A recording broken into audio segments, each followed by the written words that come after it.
The Magicians looking for a season sweep against the Century Patriots. First half, game tied at 20 apiece. And it's Braden Nelson swinging it over to Eric Winchesky, who fires from deep. And Winchesky gives the Magicians a 3-point lead, sparking the run. Patriots looking for an answer, but can't find one as Logan Conklin says, "Give me that." And Conklin races up the court, and he'll finish through contact, turning some nice defense into offense. The Magi will go on a 12-0 run, but junior guard Drew Kimple gives a little shake and bake, and Kimple splashes the 3 home, ending Minot's 12-0 run. And the Magi would win big in this one by a final of 59-37. Same matchup with the girls' side as Minot looking to make it 11 straight. Second period, the Majettes up by 25. All-time leading scorer Maggie Fricky pulls up from downtown, and she finds the bottom of the net, extending the lead to 38. More Majettes. This time, Carew Lamore finds who else? Lily Bell at the top of the key, and Bell a little 180 spin before putting in the trifecta. Patriots looking for some juice on offense as Eden Fridley finds Zoe Austin down low, finishing through contact, count the basket and one, but the Majettes win big over Century by a final 77-59. Now, much more teams hitting the hardwood at the prep ranks, and look at the college level too. That's where we bring in Ryan Blank with more WDA hoops.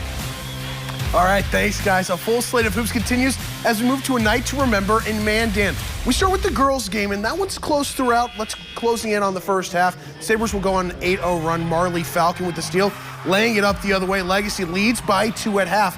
But let's go to the second half. Mandan's defense locking down and getting key buckets like this, and one from Harper Harris. She would convert the free throw to make it a 3-point play, and then Jaden Weist finds a cutting McKenna Johnson, and she's able to lay it in, putting Mandan up by double digits.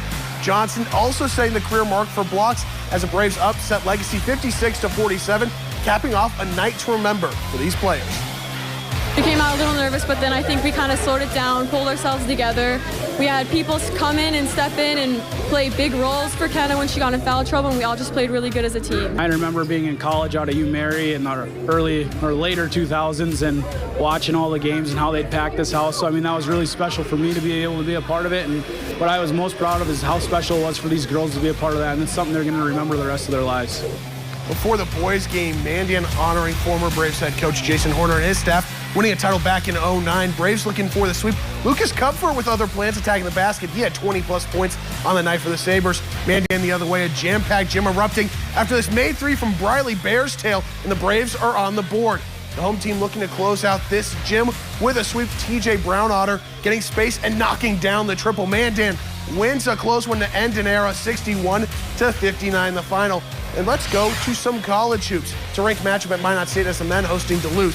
Both teams coming out the gates ready to score. Ben Bull gets a screen, knocks down the 3 on his way to 13 first half points. But then the Bulldogs keep pace in the first half, and it'll be a tough shot at the cup by Charlie Katona. And that one's good as the lead starts to trade some hands in the early stages. MSU would eventually build up a 10-point lead at half. This 3 from Jackson Gunville in the corner helping that effort, but Duluth mounts a comeback and takes down the Beavers 94-90. UMary woman hosting senior night, taking on Concordia St. Paul. Focusing on the seniors, Megan Zander with the dribble and the smooth turnaround Jay, getting the Marauders on the scoreboard. However, the Marauders fall at home 53-46.